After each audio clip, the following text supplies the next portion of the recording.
Terrificals number 9. Shiny cover, it shines.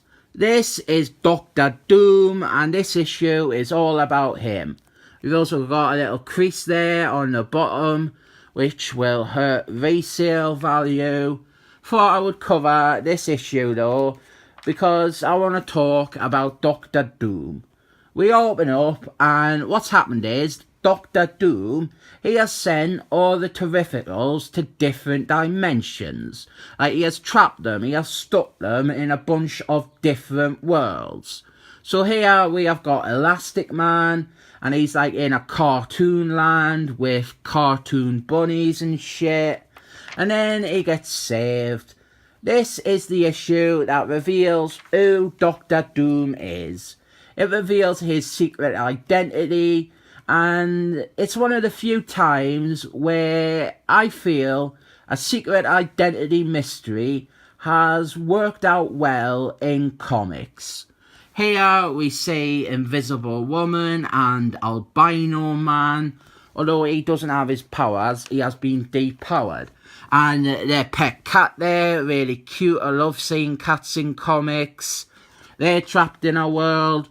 But in comics, there is a long history of mysterious characters with secret identities being botched.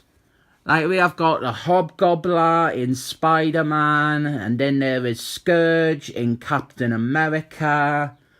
There's Monarch. There's the Red Hulk, and there's Ushman in Batman. And most of them are all by Jeff Nobles. We got a cameo here from Man-Thing, Mr. Terrificals, and Johnny Strong. They kind of fight him here. But even if we go back to the Silver Age, there was still quite a lot of cases of disastrous identity reveals. Like, there was when a villain turned out to be Hitler in the Fantastic Four. That was pretty bad. And Stanley Lee and Scott Ditko mans, allegedly they fell out over the identity of the Green Gobbler, Norman Osborn. Apparently Scott Ditko mans, he didn't want it to be Norman Osborn. What often happens though is that ideas change over time, or creative teams change, or maybe the original idea just wasn't that good. Or, in Jeff Noble's case, you didn't understand red herrings at all, so your reveal appears embarrassing and contradictory. The Red Hulk, he was awful. The reveal, it was bad. It turns out the Red Hulk was a character who Jeff Nobles explicitly showed definitely wasn't the Red Hulk in the first issue. Like, one of the first characters he eliminated from being a candidate of that character's identity. It was awful. But what I think they did really well with this comic, with Doctor Doom's identity here, is that they built on a pre-existing character and made that character more interesting and more prominent. There he is there, Doctor Doom. The writer of this, he does the red herrings well. Just about everyone thought that Doctor Doom, he was going to turn out to be Mr. Burns, Albino Man's boss. He had been antagonistic towards the team from issue 1, and all the signs seemed to point to Mr. Burns being Doctor Doom here.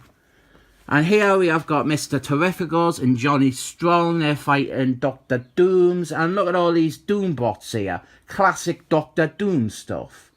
So we all thought that Mr. Burns was the obvious choice. He is a really old supporting character from Albino Man's origin, and if he had turned out to be Doctor Doom, it would have been fine. It'd have been a bit expected, a bit lackluster a reveal, but what this book does is it's very much a hot topic these days, I suppose. This comic, it subverts expectations, and it subverts them really well. Doctor Doom, he is built up really well as a villain, and the Terrificals, they're just a good team. They're not the most appealing characters. I didn't particularly care about most of them, but as a team, they work really well. The team is really fun and they play off each other well.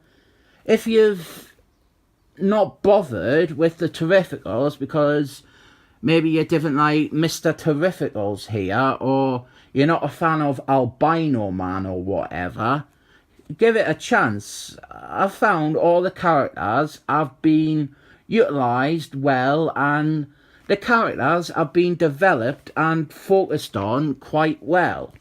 But yeah, the twist here, Doctor Doom, turns out he isn't Mr. Burns like we all thought. It's actually Mr. Smithers, which isn't a surprise if you have already seen my other videos on the Terrificals, but I really like this twist. Mr. Smithers, he is a caveman. He's another hard supporting character from Albino Man's origin, but unlike Mr. Burns, he was a very flat character. He always seemed extraneous, very uninteresting character, despite the fantastical origin of him being a caveman. But Terrificals, it has taken this minor character and revamped him really well. This book has completely sold Doctor Doom as a baddie, and the result is that Caveman Smithers is now a much deeper and interesting character. This subverts our expectations because we thought Caveman Smithers was lame. He was a nobody, but no, he's actually the master villain. And this also has the added bonus of recontextualising his odd appearances, like the Justice League issue I reviewed. Really good. This isn't though. Someone died. We have got a tribute to a legendary Batman artist, which, instead of being touching and heartfelt, ends up being more of an insult when you have got Tom Queen, who has spent the last few years butchering Batman, offering the eulogy. This is a good issue, but a big part of that is just the satisfying twist ending. It's an example of how good creators can build on stuff rather than destroying it. I rate this 7 thumbs up.